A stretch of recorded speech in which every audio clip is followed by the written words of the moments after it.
2 মিনিটের গল্পের বিশেষ নিবেদন। রাতের অতিথি।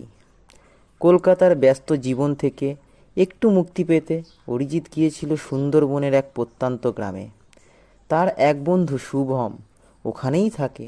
বিশাল পুকুরের ধারে পুরনো দোতলা বাড়িটা, চারপাশে নিস্তব্ধতা।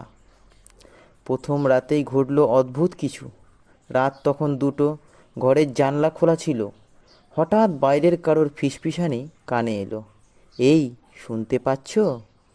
অরিজিৎ মনে করলো শুভম হয়তো মজা করেছে। সে উঠে বাইরে তাকালো, কিন্তু নিচে কেউ নেই। শুধু একটা সাদা ছায়ার মতো কিছু দূরে গাছের আড়ালের দিকে চলে গেল।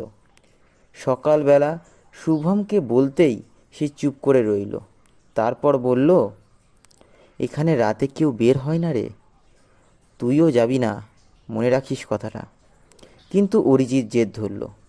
পরের রাতে সে ইচ্ছে করেই জানলার কাছে বসে রইল। রাত বাড়তেই আবার সেই ফিসফিসানি, এই, তুমি কি শুনতে পাচ্ছ? অরিজিৎ জানলার দিকে তাকালেই দেখল একটা মেয়ে, অদ্ভুত সাদা পোশাক, এলোমেলো চুল। সে এক দৃষ্টিতে তার দিকেই তাকিয়ে রয়েছে। তুমি এখানে নতুন? চলো আমার সঙ্গে। অরিজিতের মাথা ঝিমঝিম করতে লাগলো।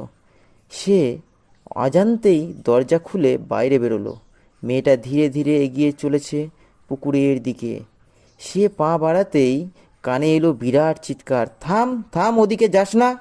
শুভমের ডাক। মুহূর্তেই মেয়েটা মিলিয়ে গেল, যেন ছিলই না। পরদিন সকালে গ্রামের লোকজন বলল, কয়েক বছর আগে এই মেয়ে এই পুকুরেই মরে গিয়েছিল। তারপর থেকেই রাতে সে নতুন অতিথিদের ডাকতে আসে। অরিজিৎ আর এক রাতও ওখানে থাকেনি, কিন্তু শহরে ফিরে আসার পরেও মাঝে মাঝে গভীর রাতে সে কানে শুনতে পেত, এই, তুমি কি শুনতে পাচ্ছ?